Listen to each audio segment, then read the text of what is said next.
Unacademy. Let's crack it. नमस्कार students, और मैं आपके सामने डीके चौधरी और आप सभी का अनअकैडमी बीपीएससी यूट्यूब चैनल पे स्वागत है। आज की वीडियो आपके लिए बहुत ही महत्वपूर्ण होने वाली है। आज की वीडियो में हम डिस्कशन करेंगे कि जो यूपी में एसआई भर्ती है उसको लेकर, उसके अपडेशन को लेकर, साथ में जो बिहार में एसआई की परीक्षा होने वाली है 26 दिसंबर को, उसके अपडेशन के विषय में बात होगी, चर्चा होगी। पहला पॉइंट हमारा होगा कि सभी अभ्यर्थियों के लिए महत्वपूर्ण निर्देश है। दूसरा है रिट के मामले पर हाई कोर्ट का अपडेट, और तीसरा है कि हाई कोर्ट कैसे रिट एक्सेप्ट कर सकता है, और चौथा है भर्ती बोर्ड द्वारा रिजल्ट शीघ्र ही जारी होगा और आगे की तैयारी करते रहें डीबी और पीएसटी और दौड़। चलिए खैर हम अपडेशन शुरू करते हैं। पहला पॉइंट बेटा, सबसे बड़ी बात आती है कि इस भर्ती को लेकर, जो यूपी में भर्ती हो रही है एसआई की, इसको लेकर बच्चा काफ़ी भ्रमित भी है, परेशान भी है, और उनकी परेशानी अपने आप में जायज़ भी है। बच्चा बीच में अटका हुआ है, यानी कि जो स्टूडेंट है जिन्होंने परीक्षाएं दी थी।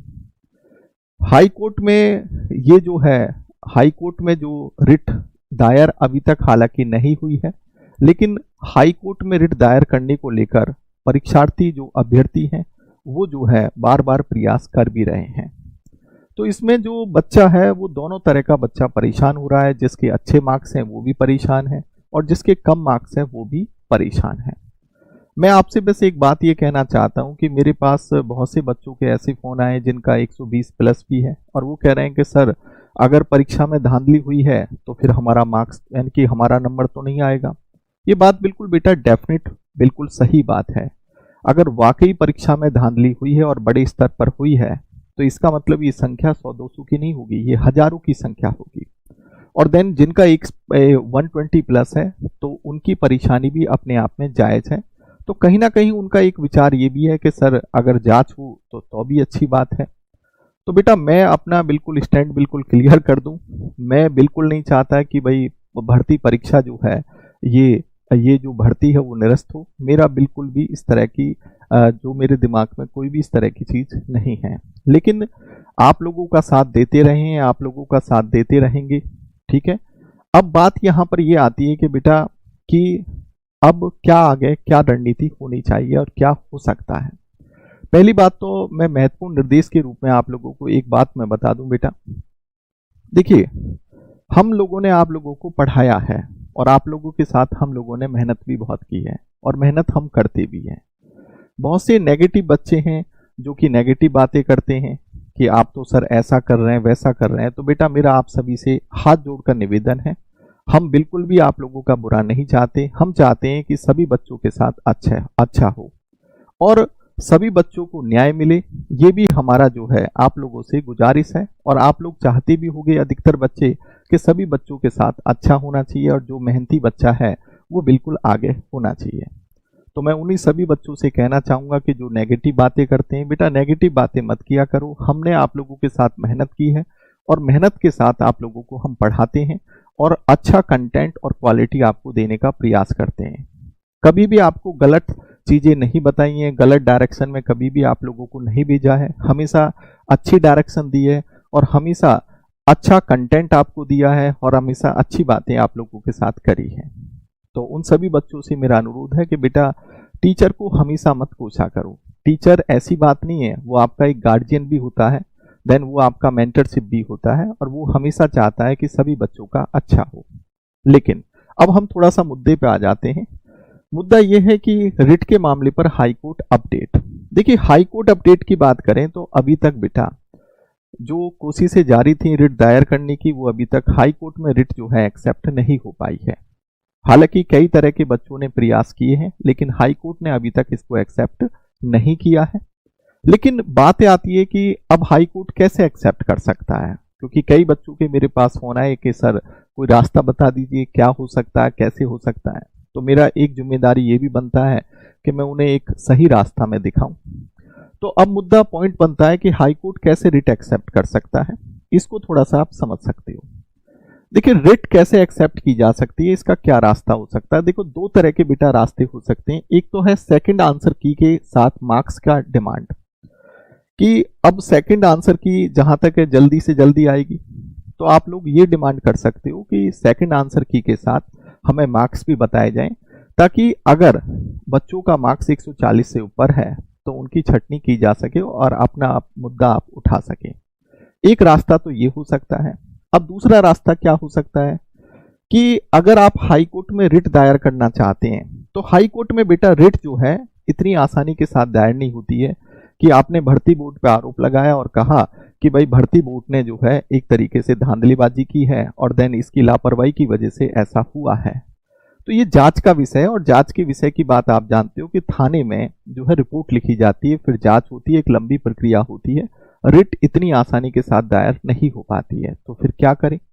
तो एक रास्ता या एक तरीका ये हो सकता है कि रिट में मार्क्स फॉर्मूले को चुनौती दी जा सकती है। यानी कि जो जिस आधार पर मार्क्स आपको दिए जाएंगे, जो नॉर्मलाइजेशन का आधार है, उसको आप समानता के आधार पर चुनौती दे सकते हो, राइट टू इक्वलिटी के आधार पर। क्योंकि मौलिक अधिकारों के अगर शोषण का मामला उठता है तो देन हाई कोर्ट को कहीं ना कहीं जो है उसकी जिम्मेदारी बन जाती है, और ये थोड़ा बहुत उस पर दबाव भी बनता है कि वो रिट को फिर लेगा, यानी कि रिट को एक्सेप्ट करेगा। तो एक मुद्दा तो आप ये उठा सकते हो कि रिट में मार्क्स फार्मूला है उसको चुनौती दे सकती हो। दूसरा पॉइंट ये है कि कंपनी की जो ट्रांसपेरेंसी है उस पर सवाल उठा सकती हो, क्योंकि आपने देखा कि यूपी में जिस कंपनी ने भर्ती करवाया, जिसको टेंडर दिया गया, वो ऑलरेडी मध्य प्रदेश में पहले से ही बैन है, और उस पर जो है लगभग जो है 2 से 3 करोड़ का जो है पहले से ही जो है कोर्ट जो है उस पर जो है पेनल्टी लगा चुका है। तो उसकी ट्रांसपेरेंसी को लेकर आप मुद्दा उठा सकते हो कि भाई जो भर्ती जिस कंपनी ने कराया है वो ऑलरेडी ट्रांसपेरेंट पहले से नहीं थी, तो देन कहीं ना कहीं ट्रांसपेरेंसी के साथ धोखा हुआ है। तीसरा मुद्दा ये हो सकता है कि पैट और यूपीएसआई मार्क्स की कंपैरिजन कॉपी।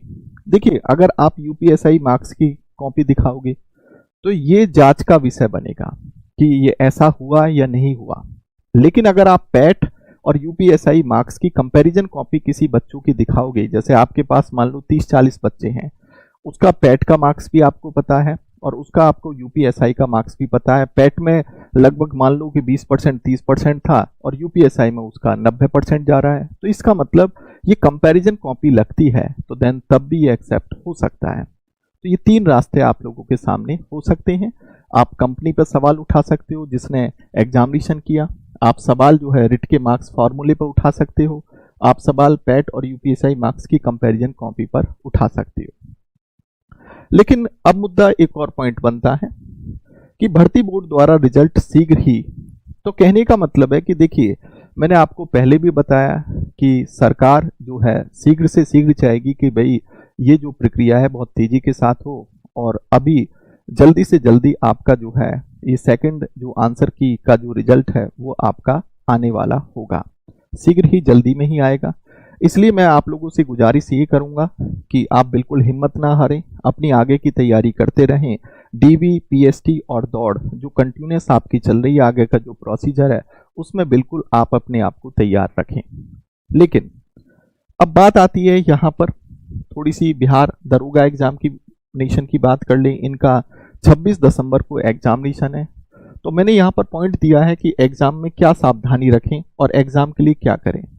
तो एग्जाम में सावधानी रखने का मतलब है कि बिल्कुल भी आप जो है अपने आप को डिफीट फील ना करें। सेल्फ कॉन्फिडेंस आपका जो है प्रॉपर वे में होना चाहिए, ओवर कॉन्फिडेंट आपका नहीं होना चाहिए। जो तैयारी हो चुकी है वो तैयारी आपकी कंप्लीट है। रिवीजन पे फोकस करें और पूरे मनोबल के साथ एग्जामिनेशन दें, क्योंकि अब ज़्यादा टाइमिंग नहीं है। अब क्या कर सकते हैं, आप ज़्यादा से ज़्यादा एमसीक्यू पर फोकस करें। जितना भी एमसीक्यू आप निकाल सकते हैं, 2-4 दिन का टाइम आपका बचा हुआ है, उस पर बराबर यानी कि फोकस करें और देन फुल कॉन्फिडेंट होकर अपना एग्जामिनेशन दे रहे हैं। सभी विद्यार्थियों के साथ जो है मेरी शुभकामनाएं साथ में है, मेरा आशीर्वाद भी साथ है। नमस्कार बेटा, जय हिंद।